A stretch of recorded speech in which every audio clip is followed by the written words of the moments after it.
So we're looking at square roots today. Now there is more to this learning target that we'll pick up kind of later in the year, but we wanted to kind of get a head start on it because there's a lot of new going on here. So we're going to be looking at square roots. So let's see, what's a square root? So let's review this a little bit. I know you know a little bit about this. What is a perfect square? What's a perfect square? A perfect square is any number where there is something squared. So, for example, 25 would be 1 because 5 times 5. Okay, he says 25 is an example of a perfect square because 5 times 5 is 25. So what should I say? Generally speaking, what's a perfect square? Emma? Number multiplied by itself equals Perfect. A number that when you multiply another number by itself, you get that number. Now here's the language I use. Your language is fine. I just said a number with a square root, excuse me, is an integer, which is what she said. And in fact, some ways hers is better because what if you don't know what a square root is? So you could also say a number that has an integer that when you multiply it by itself, you get that number back. Yeah, so it's basically like he said, an example is 25 is a perfect square because 5 times 5 is 25. So what do we call this guy? This guy is the square root of 5, right? So let's list the first 12 perfect squares. Now, how do I get the list of perfect squares? Well, then what's my process to even write them? Yeah, well, what are they? You just have to get the square root. Square what? Square root of the first one. First is, okay, so 1 squared, right? What is 1 squared? What is 2 squared? 4.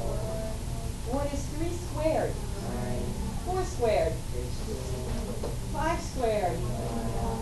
6 squared? 7 squared? 8 squared? 9 squared? 81. 10 squared? Okay, 11 squared? 12 squared? Oh, you guys are good. If you can identify all the perfect squares that easily, this may be a little bit easier for you. Okay? So now we're going to look for square roots. What is the square root of a number? What's the square root of a number? Yeah, what is it? It is. Well, you gave me an example before. 5 is the square root of 25 because when you multiply 5 by itself, you get that 25. We okay over there? Yeah. Good.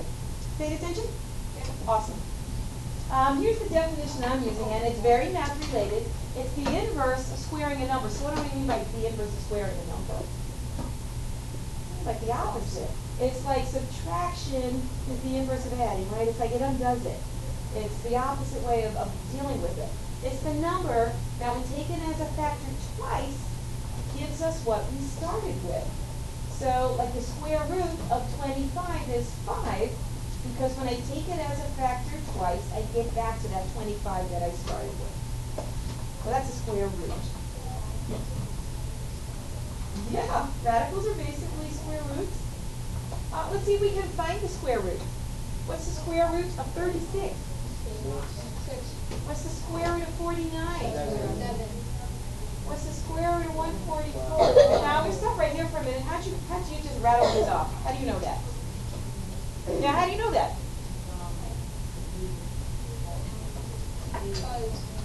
Candy, how do you know this? Why do you say you know this? Well, tell me how you know it first. 6 times 6 is 36. Now, is this list helpful? Yes. Because you can find 36 and say, well, that's 1, 2, 3, 4, 5, 6. So 6 is the square root of 36. That's the 7th one in the list, so the square root of 49 is 7. Right? The 12th one was 144. Now, let's look at this guy.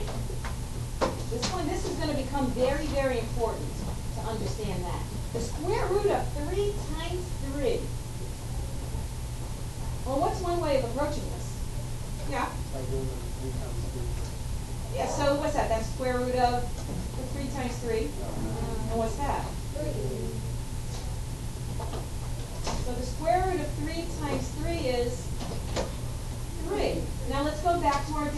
fraction. Doesn't that kind of make sense? If you want to know, I have a number, and 3 times 3 is a number. It's 9, right? But we're writing 9 in another way. We're saying 3 times 3. But I want to know what number times itself gives me 9. I'm giving it to you. Here's a number times itself gives you 9. 3 pops out. So let's see if we can make a real big leap. Before we do that, let's make a small leap. What is the square root of 7 times 7? 7.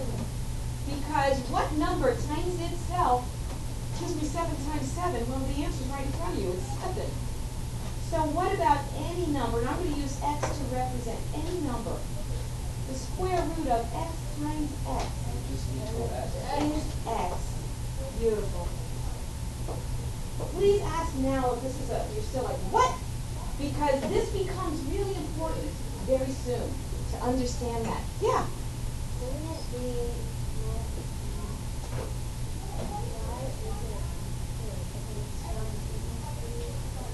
Right, 3 times 3 is 9, right? What's the square root of 9? 3. So think about what square roots do. They say, here's 36. What number times itself gives me 36? 6 does. What number times itself gives me 3 times 3? And it's kind of giving you the answer. Well, 3 times 3 gives you 3 times 3. It's just another way of thinking about this. I know. It's kind of, anybody's head going, did we get any explosion of brains? I'm looking. Not yet. Okay, keep going. We will. All righty. Okay. Estimating square roots. Now, this should be review. I think you guys did this, I hope, last year. How do you estimate to the nearest whole number the square root of 35? Yeah. What's the closest perfect square to 35? Look at my list. Yeah, what is it? 36. So what's a good guess? 6. What's the closest perfect square to 55? Well, let's see. It's in here, right? Which one is it closer to? Yeah? Oh, is it closer to 49? I guess it is, right? So would that be 7? And then how about the square root of 99? 10. So the idea with estimating is, gee, what's the closest square root I can get to? It's going to be approximately that. Now, what's another way if you're kind of like, I love my calculator. I love it. And what's another way to handle that? You could look at your calculator, and I want to show you how you can take a square root on this calculator. Everybody open your calculator, turn it on. And we're looking for the square root button. Who can find it? Oh, Emma found it right away. She's pointing to it. Do you see? All right, let's do this. See your 7 key? Go up 1, go left 1, and then look slightly above it. See the square root symbol? It should be the same color as your second key. So you press your second button, and that makes the square root come out. Oops, press it harder. And then if I say square root of 35, what is that to the nearest whole number? 6. Right? So it can do it for you, but I'm telling you, for these, we should know our perfect squares. We shouldn't need to do that unless you want to verify you're correct. Right? So questions on the little review that we just did. I'm telling you. Maybe you don't need much help here. I'm telling you, they're amazing. So questions on that. And please don't be afraid to ask them. Please don't be afraid. Okay, so now we're getting to this idea of a radical. And I think, Claire, you're absolutely right. So radical is just another name for square root. Yes, that's part of it. This little symbol is called a radical. Okay? The number inside. So if I've got this, 25 is called the radicand. It's the thing inside a radical. By default, we take a square root. So here's where we kind of deviate. I'm not ready to say a radical is a square root. A radical is a root, but we have other kinds of roots. What we're doing here is we're taking a square root. And what's not written but is implied is there's a little 2 up here. So if there's a little 2 up here, take a square root. You can have a little 3 up there. Take a cube root. This you have to put in here, because if it's not there, we assume square root. So there's all different kinds of roots. If a square root means a number times itself gives me this number, what do you think a cube root means? What do you think it means? a number that's times itself 3 Yes. Take a number 3 times as a factor, you get 8. Does anybody know what number taken 3 times as a factor gives me 8? What's the goal?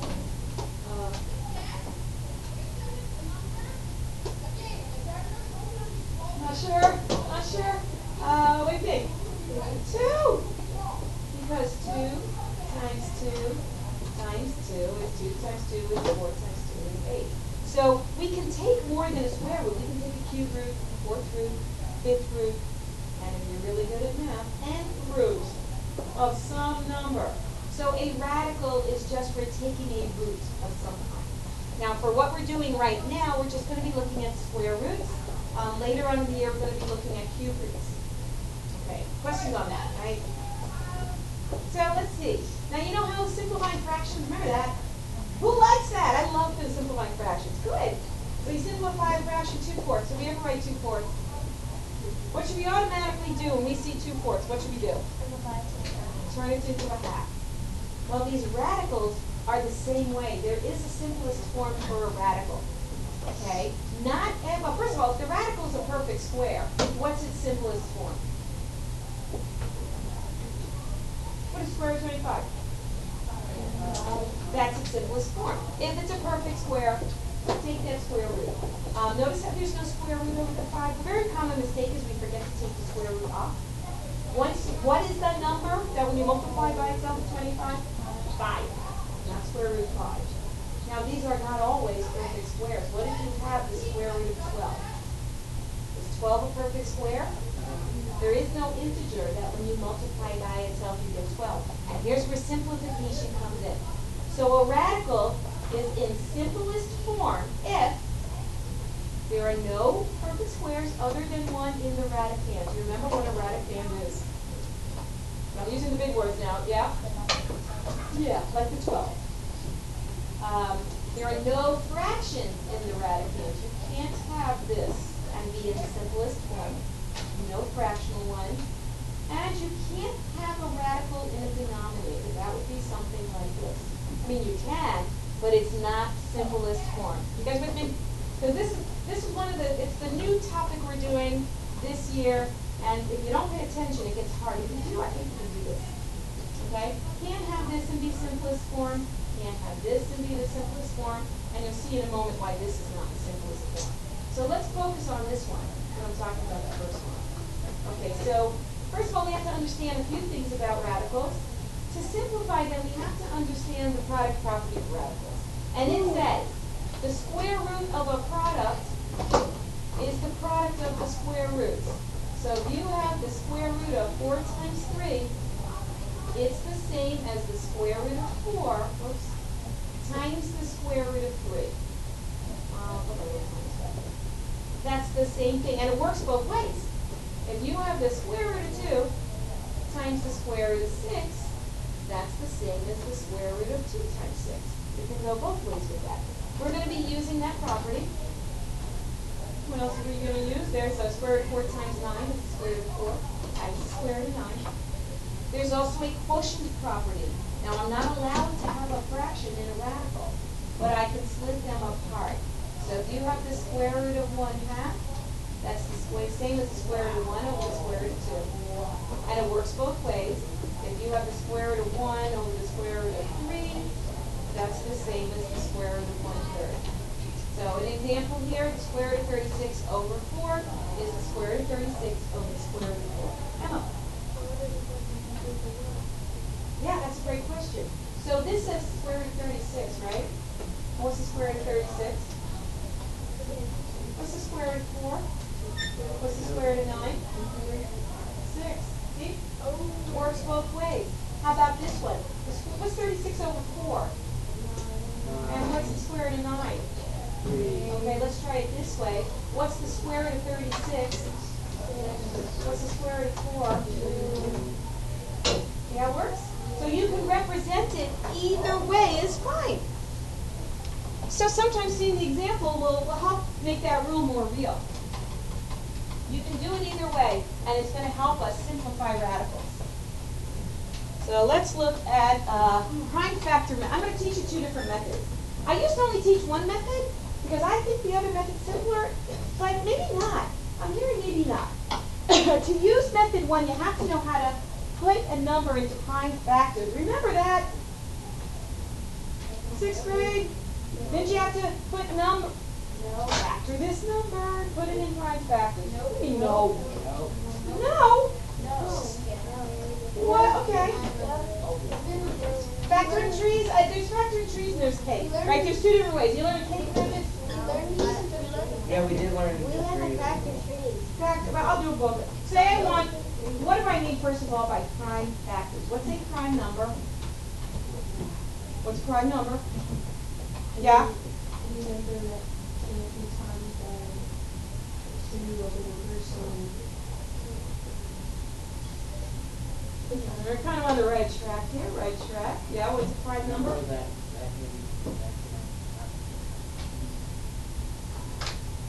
Yes, sir. It has two and only 2 factors. And what are those 2 factors? A number that can only be times multiplied by 0. Oh, she's close. A prime number is a number that has 2 factors. Remember, factors multiply, right? 1 and itself. And has no other factors. 7 is a prime number. The only factors are 1 and 7.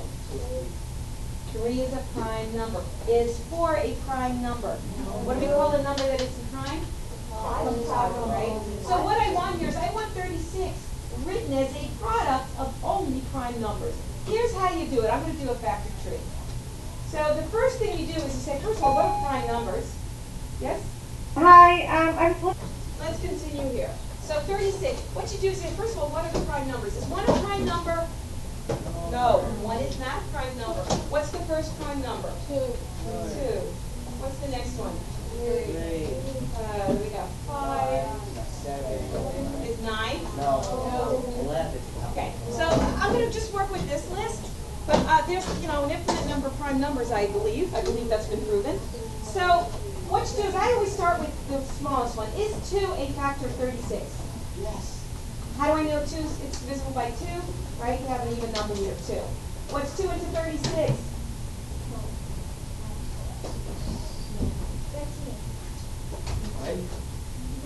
18, right? So this is a prime number. Then I look at this one. Let's see if I can make prime numbers out of this. And I do the process again. Does 2 go into 18? 2 times 9. Then I look at this one. I say, that's not prime. Does 2 go into it? No. Does 3? Yeah. Oh, yeah. Okay. Okay, now these are all prime numbers, right? Yes. So what's the prime factorization of 36? 2 times 2 times 3 times 3. If you multiply all these prime numbers, you get 36. 2 times 2 is 4. Times 3 is 12. Times 3 is 36. Please tell me this rings a bell. Now, if it doesn't, this method may not be for you. But if it does, here's how it works. Yeah, we have to remember this. Remember we talked about this? Remember that? Okay, so keep that in your mind. So let's say I want to reduce square root of 24. The first thing you do is get its prime factors. So you say, well, let's see, 24, make a tree. 2 goes into 24, 2 times 12. Look at this one. Well, 2 goes into 12, 2 times 6. Well, 2 goes into that, 2 times 3. So 24 equals 2 times 2 times 2 times 3.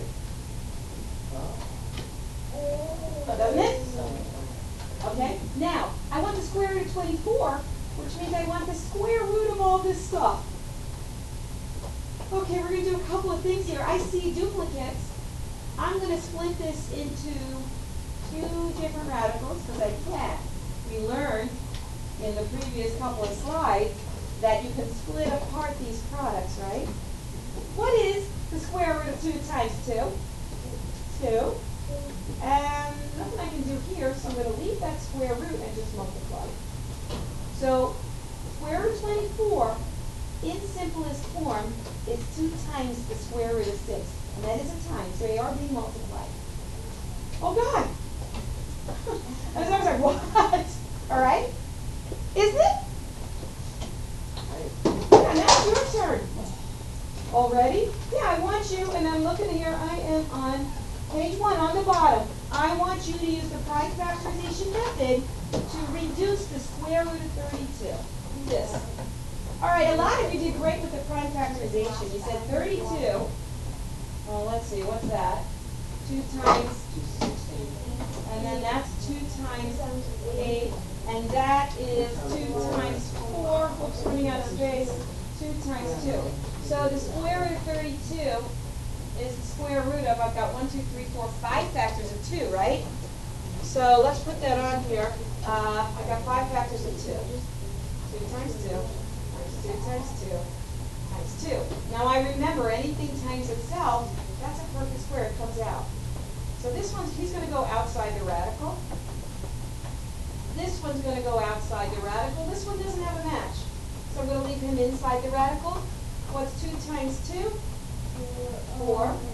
4 square root of 2 is the reduced version of the square root of 32. Yeah? You guys, why don't you use 4 as 2 times 2 is 4? Huh? Why don't you put 4 in there? Well, because what this method says, look for when you have a pair like this, so I can just say that comes out. That's what this method does. Same thing for the next method. Okay? So that's this one. Now some of you may say, okay, I see it, that's easy. Some of you may be like, oh no, I can't do this prime factorization thing. Let's see what method 2 is. Okay? Now method 2 is recognizing perfect squares. Okay, thanks, Sam. I just want to make sure everybody's here in method 2, which may be what you learned last year, I'm not sure. But did you learn that first method last year? No? Okay, so let's look at this method. This one says we're going to be using perfect squares. And what I do with this method is I'm like, just write them out so you're looking at them. Perfect squares, write them out. I know you've got them on the front side, we're on the back side now. Maybe you want to write them again. So I've got a blank on side 2 for you to write them out again. 36, 49. Blah, blah, blah, blah, right? You know, sometimes you need all these, sometimes you don't. So I'm going to stop. So I see that. And what we're going to do is, here's that same thing, square root of 24, right, that we did using method 1.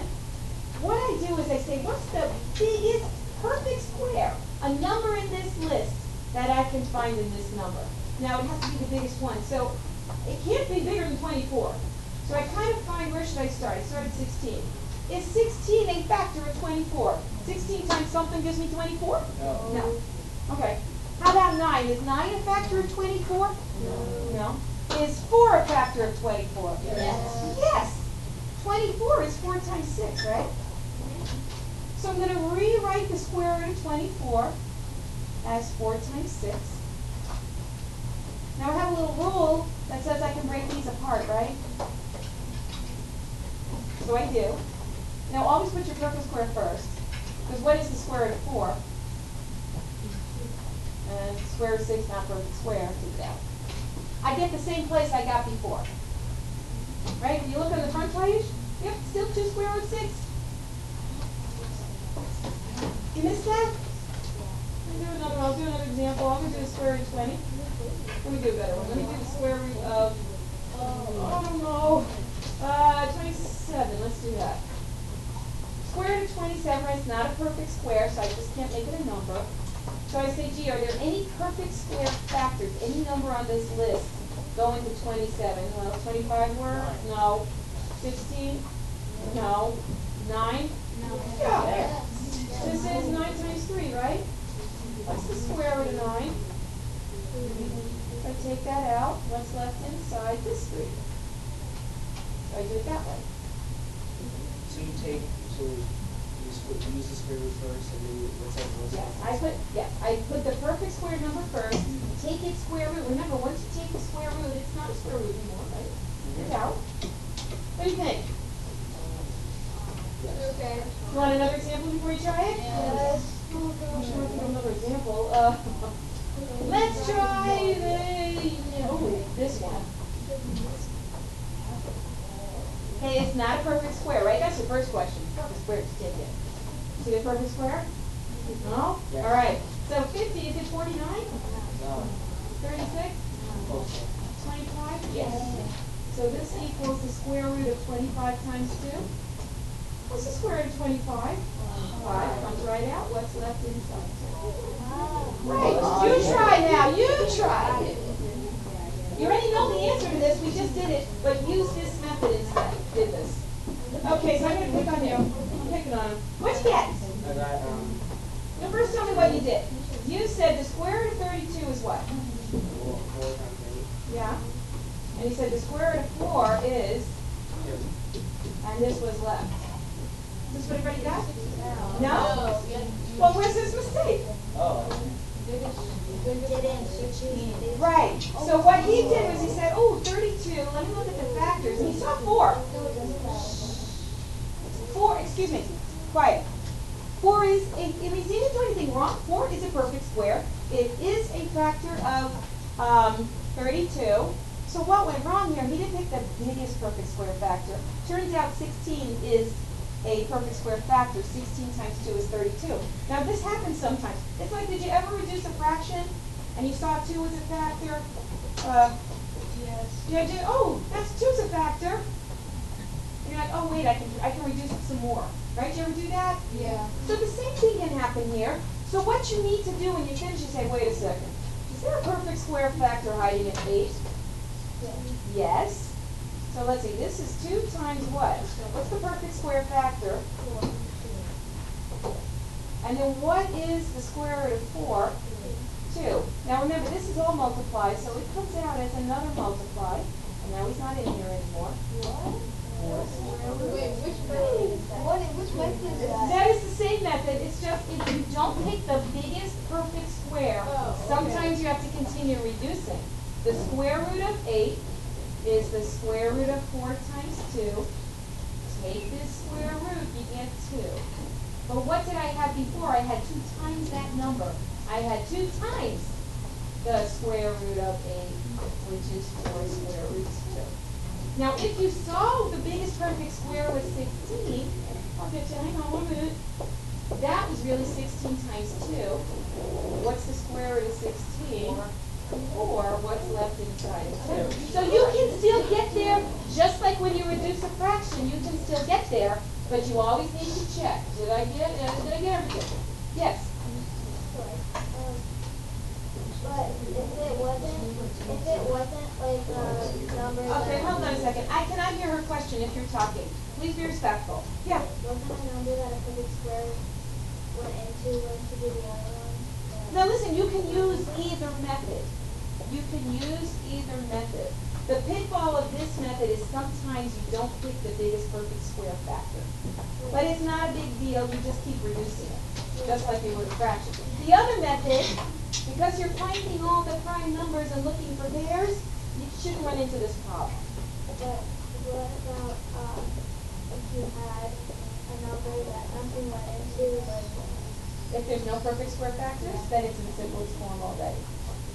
So if I said reduce the square root of 6, are there any perfect square factors? 1 doesn't count, right? No, it's in simplest form. I can't reduce it anymore. Sometimes there are big ones also, right? Square root of 47, can't reduce it, so you just leave it.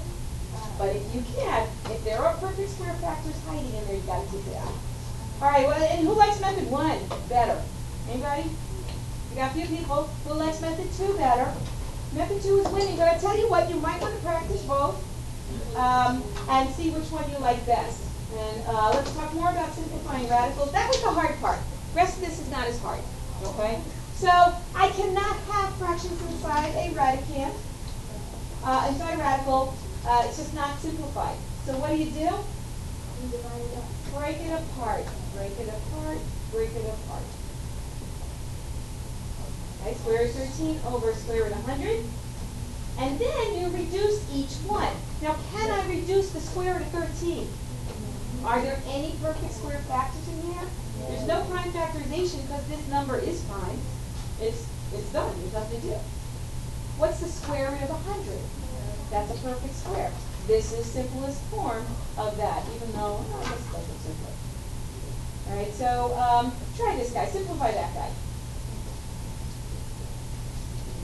All right, we're working diligently. I'm gonna work it while you're working it. First thing, did everybody split up? Did their fraction, right? Radical on top, radical on the bottom. Now let's work this separately. Square root of 18 is not a perfect square, right?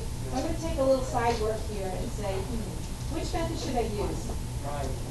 Primes? All right, so what is 18 prime numbers? That's 2 times 9, 3 times 3.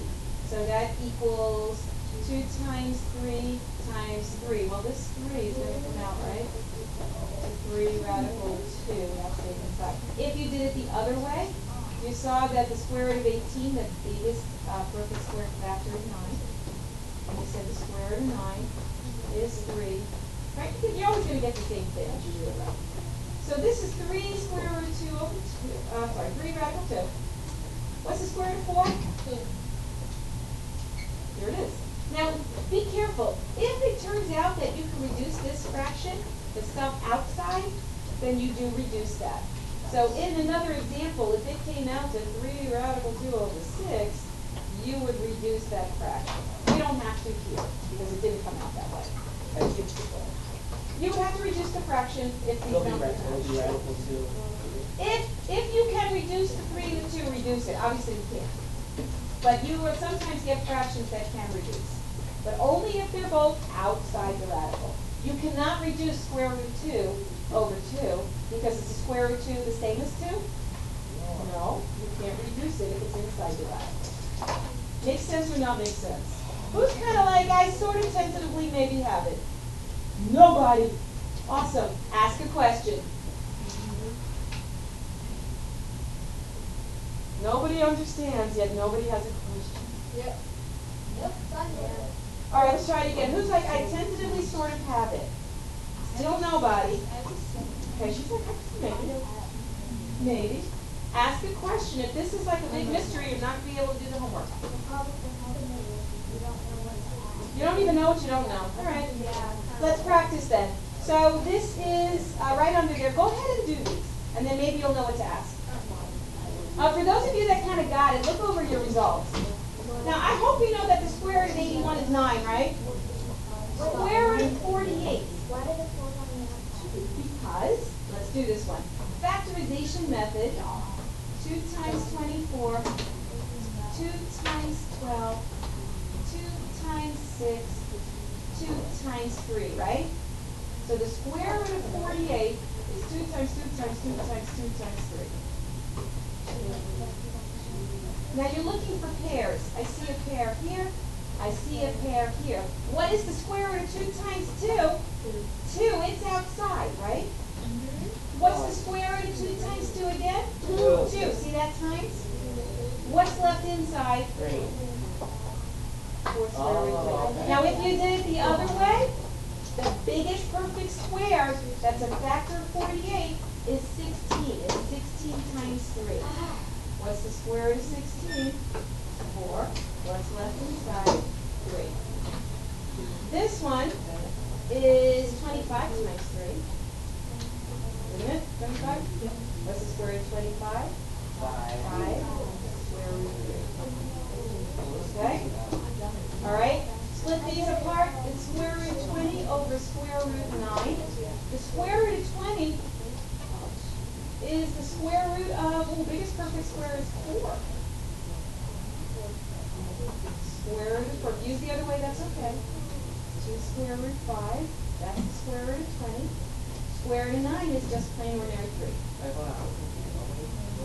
I'm going a little bit faster just because I have a couple more things to do before we are done. But yeah, you're going to have to practice this. This is maybe one of those videos you may have to watch a couple of times. I'm going to post this tonight. You may have to watch bits and pieces of it a few times, but you'll get it. You'll get it. You will. All right, I have one more thing I want to talk about. So let's just do this, and then we'll be kind of done here. The last rule we had was you can't have a fraction in a denominator. We are again going to use the rule that inside the radical, right, square root a times square root a is a. Right? Isn't that what that means? Square root a times square root a. Multiplying the square root of a number gives you the number. It makes sense. So here's what we do. I'm going to multiply this by 1 because 1 gives you the same thing, right? Yeah. However, I'm going to change what 1 looks like. I'm going to look at my radical on the bottom, and and I'm gonna use this form of 1. I take the square root 7 and I multiply by square root 7 over square root 7 because what's the square root of 7 times the square root of 7? 49.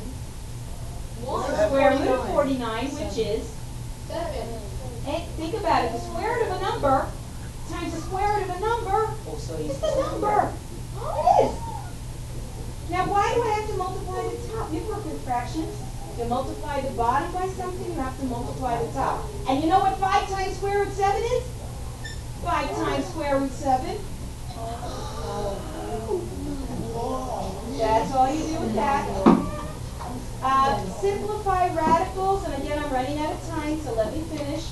The square root of 24 is the square root of 4 times 6, and I know I'm going a little fast here. Take that out, and that's my bottom. The 2's will cancel out. There's the 1. If I want to get rid of this, I multiply by the denominator, because that will give me 6. But if the bottom gets multiplied by the square root 6, so does the top. Square root 5 times square root 6 is square root of 5 times 6, which is 30. And then you see if you can reduce it. There are no perfect square factors hiding in 30. That's your answer. Okay, that was really fast. I know it. I know it. It's just we're running out of time. But we have a little time, so don't put anything away. Do not put anything away. Please keep your attention up front. You're not straightening up yet. I will tell you when you can do that. Okay, I'm going fast. I realize that. But the hint is you multiply top and bottom by the radical in the denominator. But simplify it first, like I did here, because things cancel out. All right, I know that's confusing. I know that's a lot. There are some practice ones here. We have 5 minutes. I would like you to do as many of them as you can. You might want to practice different methods. I don't know if I answered your question, Sam, about how to deal with this. Oh, yeah. How would you do this one? What should I multiply by? Right? I do the same thing because that gives me 2 on the bottom. You do it to the top, you do it to the bottom. Okay? So try these. I'm going to pass out homework while you're working on that.